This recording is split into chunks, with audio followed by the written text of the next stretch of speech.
Good morning, small business community. My name is Leland McFarland, and you've reached the Small Business Spotlight, where we talk about the news, information, deals that small business owners are interested in.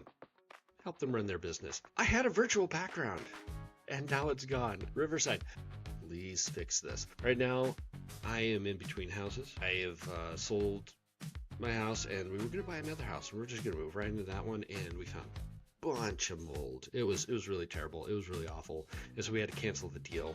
We have another house in the process of buying, but right now I'm in my mother-in-law's spare bedroom, so you can see the extra pillows and sheets in her little workspace behind me. And I had a nice little background, and they decided to get rid of it. Anyways, I missed last week. Awful head cold. Ran through the whole house, and still kind of, you can maybe even hear it in my voice a little bit still. But I'm sorry I missed, but I got a good show for you this week. A lot of news, a lot of interesting stories. So, first up in the news, we have the Small Business Administration has announced a $50 million grant initiative aimed at enhancing training and skill building for small manufacturers across the country. 11 technical schools and community colleges will receive these funds through the new Empower to Grow program, known as E2G. Small Business Administrator Kelly Loeffler emphasized that this program's importance, highlighting how small manufacturers account for 98% of all producers in the U.S. The initiative will provide resources like free courses, hand-on workshop, and personalized support, helping small businesses improve their operations to stay competitive in the marketplace. Each of the grants recipients plan to tailor training to fit their local industry needs. For instance, Fletcher Technical Community College in Louisiana will focus on shipbuilding skills, while the main community college system will offer training in welding to address workforce shortages. Training programs will be diverse, with institutions like Iowa Valley Community College focusing on robotics and automation, and Oregon State University, where I'm from, where I went to school from, offers assistance in practical skills like machining. These programs are designed to help small businesses better prepare for contracts with larger firms and federal agencies. However, small business owners should be aware that participating fully may require flexibility in scheduling and commitment of timing and resources. Despite these challenges, the SBA's E2G program represents a significant step forward towards boosting the American manufacturing sector and ensuring its competitiveness. Any program out there that's aimed at small businesses in America, to be able to empower them, to be able to help them grow, is a really great thing. I have a friend I went to school with. His family owns, it's a combine kind of construction business. I think it's a combine. Basically, they make the machinery that builds that helps cut the hay and makes it really, really dry. And they've been suffering. They've been struggling a little bit, and I would love to be able to see them to be elevated and lifted up, along with all much more manufacturing in the United States be elevated higher on the world stage. When we're allowed to have these companies compete globally, in a way in America that people aren't going to go to China to be able to go find the cheaper part, the cheaper equipment. It's going to be better for America because the money stays in America. It helps grow our communities instead of it getting out of America to where it does us no good at that point. So anything that boosts manufacturing in America, I love to see. Right. Oracle data centers. I usually, kind of come up with like a script, but it is really, really good what they have put out here. And if you haven't heard, basically throughout America, data centers are being trashed upon because they're not doing it right. And Oracle put out a statement, and it is short and sweet. I'm just going to read the statement. Oracle supports Governor Abbott's in Texas effort to ensure data centers are built responsibly and deliver real benefits for the places they call home. That's how we're building at Oracle. Working transparently and in partnership with the community, protecting ratepayers, conserving water, creating good paying jobs, and investing in local communities. We believe the future of AI should strengthen the communities that make it possible, and we look forward to continuing to work with the state and local leaders as we advance our investments across Texas. See, that's how you do it. Now, I've heard the horror stories. Oh my gosh, a data center is right in the neighborhood and it's butted up and it's taking a bunch of water and it's increasing electrical rates. You know, there are going to be things when it comes to these data centers that you're just not going to be able to get away from. And you know, the electricity is going to be one of them, and the water usage is going to be one of them. But what you can do is you can offset that by being in communities that actually have an abundance of those resources and space so that you can build data centers not right next to a playground or next to a community, a neighborhood. So I live in an area, it's in Eastern Oregon, and we have AWS data centers, and they've been here since, they've been here for like 15 years or so. I mean, they've been around for a very, very long time. And I mean, I've contemplated working for them, but something else has always come up. But the way that they've gone about building these data centers has been very nice, very responsible. They're not next to neighborhoods. They are within very short driving range, but they're out, and we live in a rural area, 5 minutes in any direction, and you're out in the middle of nowhere. So it's a really nice area. We have a dam. So we have a lot of hydroelectric power, and we have a lot of water that we can actually use for these data centers. We also have a nuclear power plant just 60 miles away. We have a bunch of solar. We have a bunch of wind. We have a lot of power options to be able to power. I have seen my rates go up, but I haven't seen them go up egregiously. I've seen them go up what I would say is normal for inflation. And that's the way that I want to see data centers being built. It's in partnership with communities, and as a result, we've been having them for 15 years. The town that I'm in right now, my mother-in-law's town, is called Umatilla, Oregon, and its budget has tripled. The amount of money that it's brought in. Now, the amount of people that are here, still around the same, but the amount of money that these data centers have brought in has been enormous. And that's a great benefit to the community because now there's a lot more money for resources for the community to be able to help it grow. That's what I want to see when it comes to data centers. And you know what Oracle has put out there is what I'm seeing here. It's going to be, you know, if they follow that, and you know, I've worked with Oracle quite a bit. They're really good at being able to keep their word. I think that they're going to do it. That's what we need to see more of. All right. The Small Business Administration has launched the Critical Suppliers Prize Competition, offering up to $20 million in support to support small businesses. The competition is aimed to find innovative ways to expand domestic production and reduce reliance on overseas supply chains. SBA Administrator Kelly Loeffler highlights the importance of revitalizing America's industrial base, emphasizing the goal of fostering innovation in three main areas: advanced metals manufacturing, advanced materials manufacturing, and energy systems. Up to 6 prizes, each potentially worth $6 million, will be awarded to small businesses with strong ideas in these fields. To participate, applicants must be U.S.-based, profitable, and demonstrate a solid credit profile. They also need to quickly deploy any funding received. Key focus areas include precision casting, large format additive manufacturing, and advancements in battery storage and nuclear energy.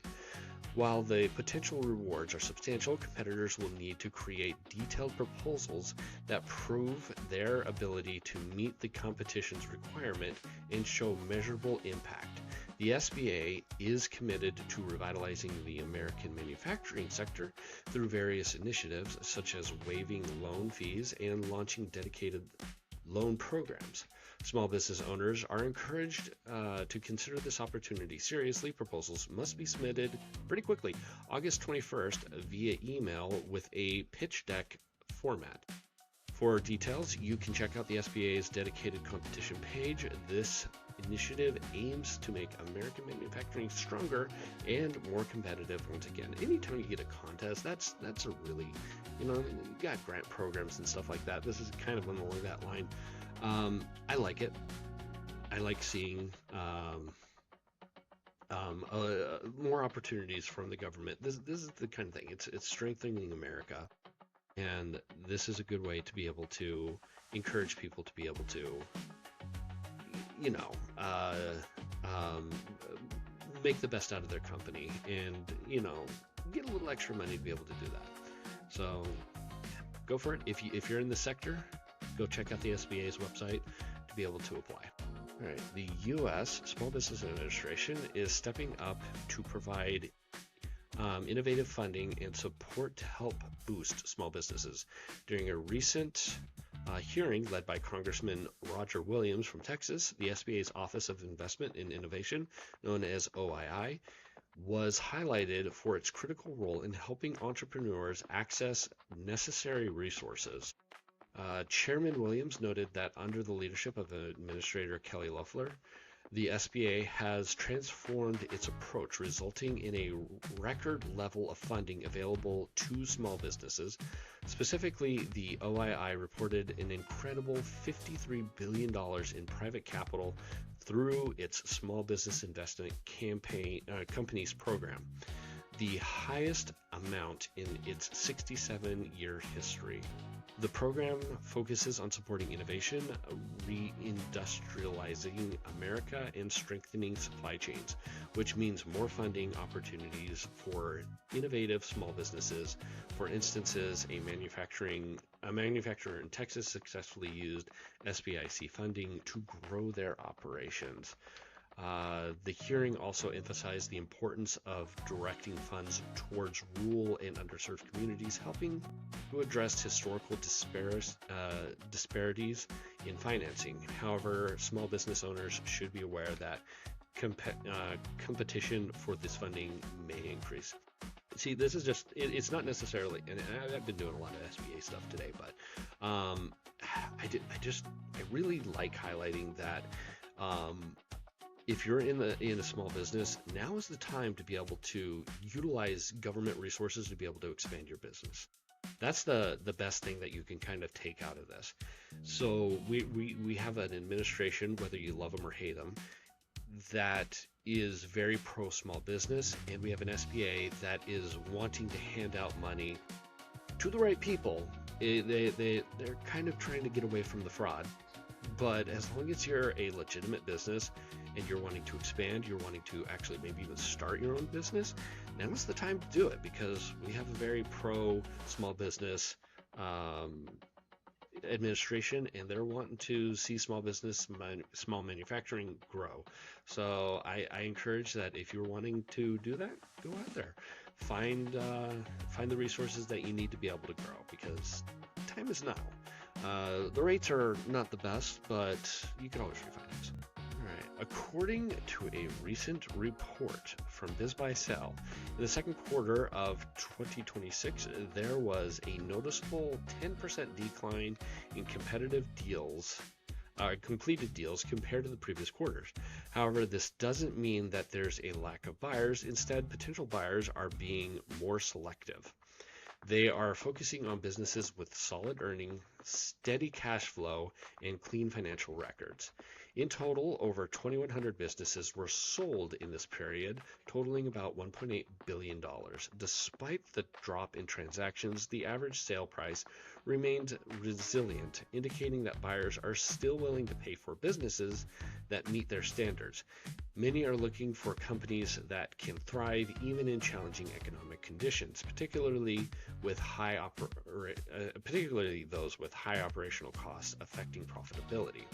Notably, nearly 80% of buyers are looking to utilize financing from the U.S. Small Business Administration, something we just talked about, which adds importance to whether a business can qualify for these loans. On the flip side, the gap between buyers expecting sellers financing and sellers willing to offer it may create hurdles for closing the deals. Yeah, finding a business that you could go up to and they're wanting to sell it and be like, will you finance it?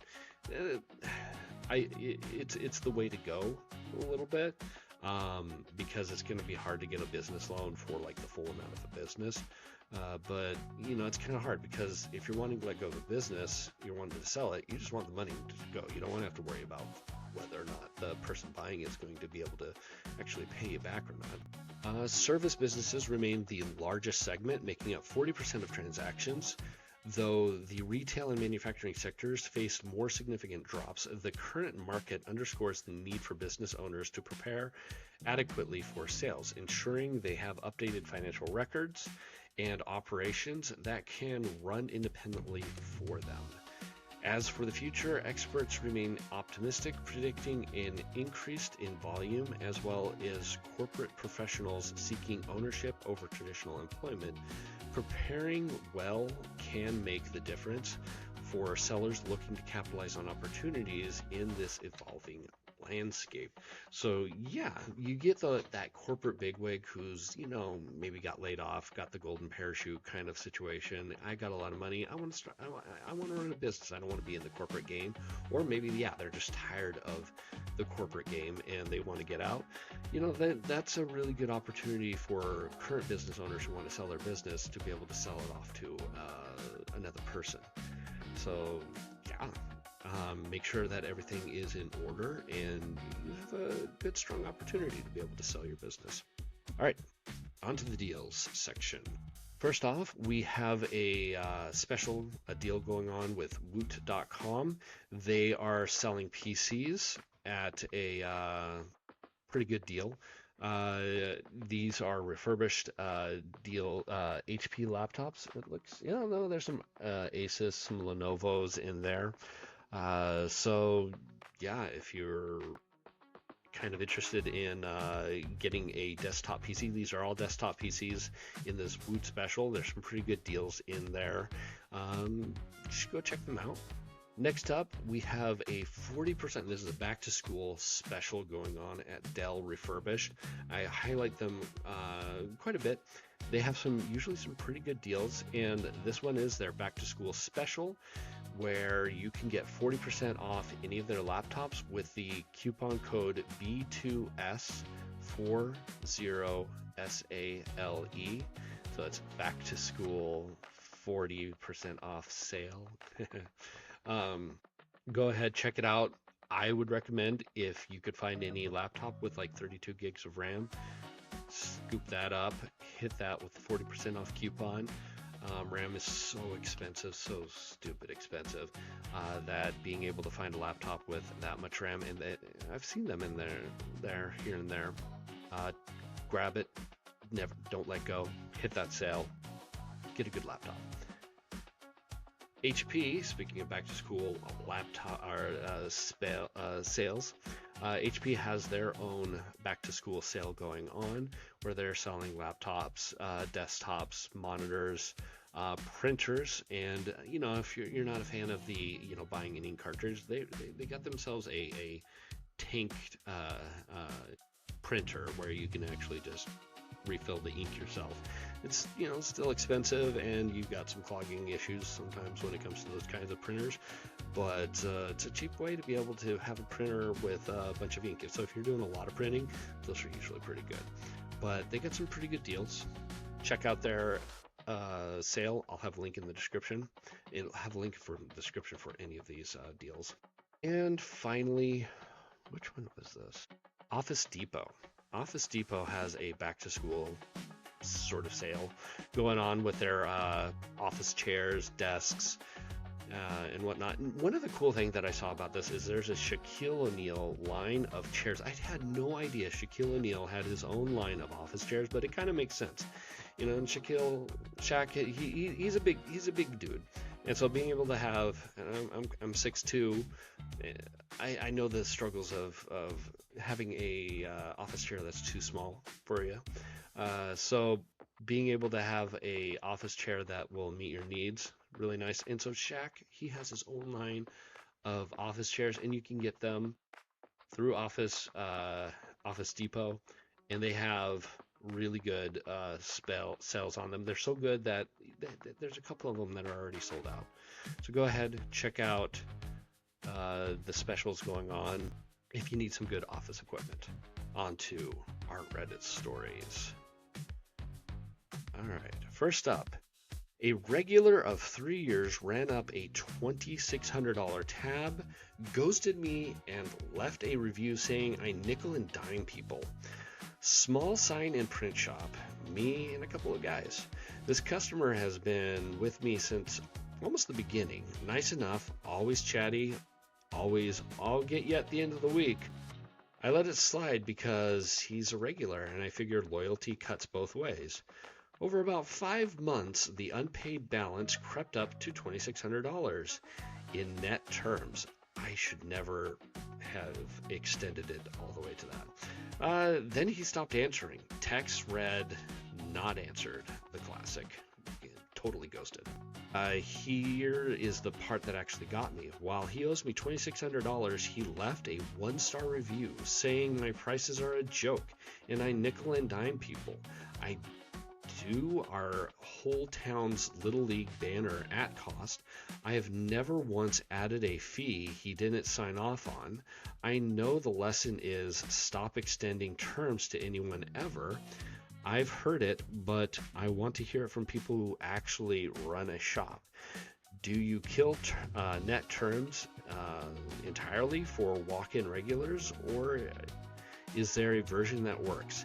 And when a customer who owes you money trashes you publicly, do you respond, ignore it, or is there a move I'm not seeing? I've never been this angry at someone I used to consider a friend. That is tough. It is really tough when you have a really good customer all of a sudden turn on you.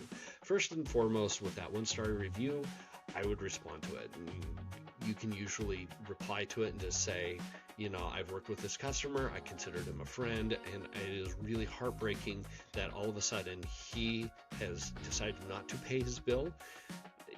He owes me $2,600. You know, what you've said here, put into the review. Just say that there's nothing that he never signed off on. You know, I'm very upfront with my pricing. Everything is there. He was paying for the longest time, and now he's not. It's really sad. This guy, I would actually just not work with him at all ever again in the future. He's proven himself not to be trustworthy.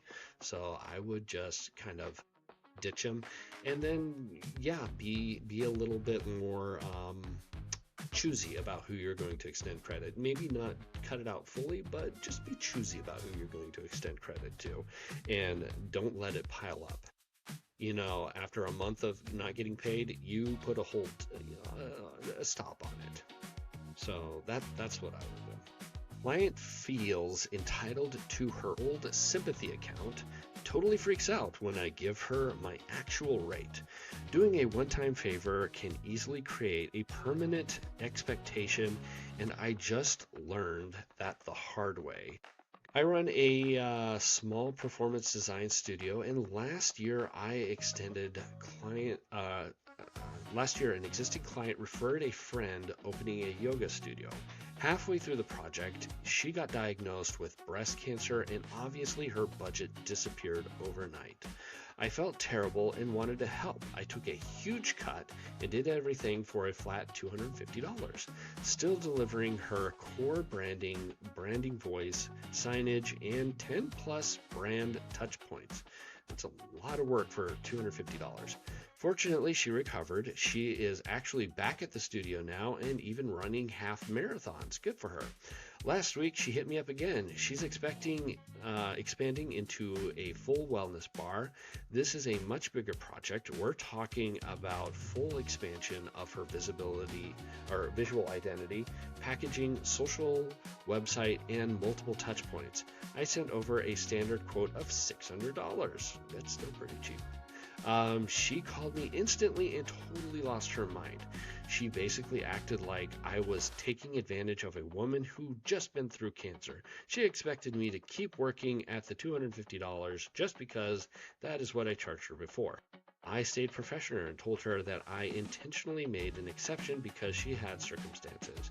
She wasn't having it. She complained to my referring client, who chewed me out for abandoning her and dropping me. And dropped me. Well, you lost 2 clients. Now this whole thing has cost me 2 clients. Honestly, what was I supposed to do differently here? Just keep working for $250 forever because she used to be sick, or stand my ground and lose my existing clients anyways? Honestly, yeah, you don't want to pay. You don't want to work for pennies, for little amounts. You want to be able to make sure that you're able to feed yourself. And honestly, $600 is, again, not that bad of a deal. I would have, in the original quote, I would have sat there and said, okay, look, it's $600 usually, but I'm going to give you, or $500, whatever it was going to be. It seems like the second campaign was more expensive. That's why it's $600. But you could have said it's normally $500, but I'm giving you a one-time discount, put it on the invoice. That way she knows that she's getting a discount and it's because of her cancer. You know, this is a one-time thing. If she's at a point where she's able to do half marathons, she's in remission and all that, she's good to go, she can pay full price. And honestly, if you've lost 2 clients, those are 2 clients that you probably don't want to have. If they're going to quibble over that small amount of money, you don't want them. Starting a small business when you already have money feels like playing on easy mode. The more I learn about starting a small business, the more I think seriously underestimating how big of an advantage it is to already have money. It's not even just having more money to invest in your business. You could afford to make a lot of more mistakes. You could sign a lease and survive a few slow months. You can hire someone instead of doing everything yourself. You could spend $5,000 testing marketing and not panic if it doesn't work. You can buy better equipment, hire an accountant, build a decent website, carry more inventory, etc. Most importantly, you can give the business time. Someone without much money could have a better idea and work harder, but if they need the business to start paying their bills within 6 months, they're under completely different pressures than someone who can burn money for 2 years figuring things out. Obviously, having money doesn't automatically make you a good business owner. You can still blow through all of it, but it seems like the ability to survive being wrong for a while is one of the biggest advantages you can possibly have in a small business and doesn't get talked enough about. Wrong. Am I wrong here? I think within life in general, if you have money, it's like being on easy mode. It's not just being in a small business, but it's I've had friends who came from money, and it's like, their parents give them like a big down payment for their house, or pay for their colleges, or give them monthly stipends or something like that. It's easy mode for them too. It's any aspect of life. If you have money to just be able to burn and to be able to make mistakes, it's easy life. It's the easy mode. I get it. Yeah. So I would definitely say that within business, that's the same. True. That is true. And that's probably why so many small businesses fail, is because they're oftentimes living paycheck to paycheck, and then once they have that really bad rough patch and they've made a mistake, yeah, they fail because they don't have the backup, the money to back up what's going on. I get it. A client pays on time and never haggles, but they treat my staff like garbage. Keep them or cut them loose. They are one of my best accounts on paper. Invoices clear fast. They book steady work.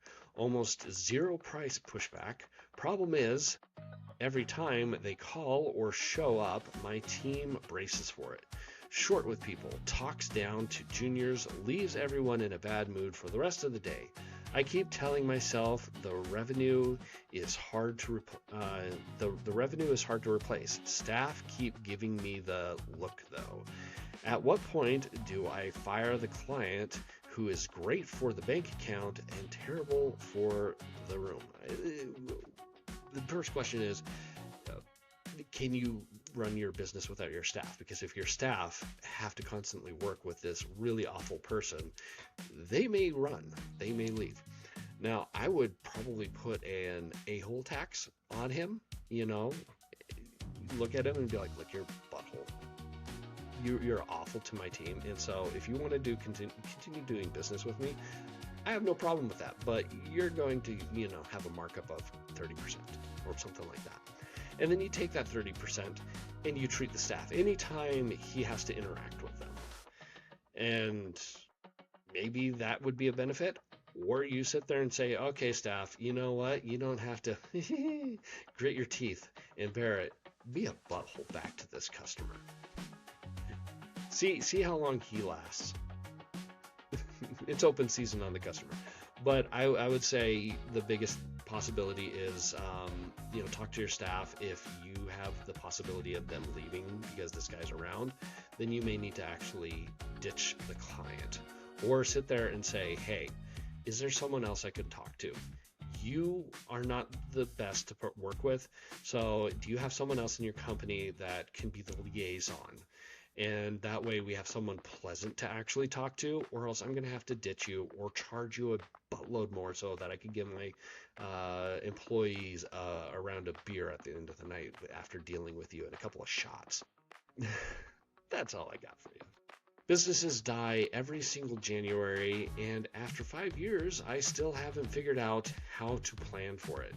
What do you actually do in your slow months? Custom framing shop, retail storefront, one location. Every year it's the same. November, December, it's a blur. Then January hits and it's like someone turned off the lights. Foot traffic drops by more than half. My December self always thinks this year I'll be ready, and my January self always sitting in an empty shop refreshing the POS. I tried a couple of things. A January sale that mostly just trained people to wait for the sale. Cutting my part-timers' hours, which helps cash flow, but also makes me feel like a jerk. Building up a buffer in good months, which I do now, but it doesn't fix the boredom or the dread. What I haven't cracked is what do I do with the dead weeks? Not just survive them financially, but use them. For anyone with a seasonal swing, what actually works in the slow stretch? Do you push a different product? Do you maintenance, catch up, take a hit and travel, or line up work that only makes sense when you're not slammed? Trying to stop deadlining a third of my year. So you can't train the public. I mean, you can sit there and put out sales, but as you said, you just train them to wait for the sales. So what do? You maybe take a vacation. You maybe make sure that you make more frames. Just like, okay, this is, maybe you're ordering them. I don't know. But use that time to be able to re-up your inventory. But honestly, it's probably just take the month off and just say, hey, we're taking a vacation, and have a good New Year's, and then work on that. But it's either you take it off or you kind of just invest it back into your business and work on it, make repairs, whatever you need to do. That's all I got for you. If you enjoyed my ramblings, hit that like button. And if you came across this naturally, hit that subscribe button. And if at any point I said anything that you disagreed with, well, there's a comment section there. Let me know. Anyways, have yourself a good week, and I'll see you next time.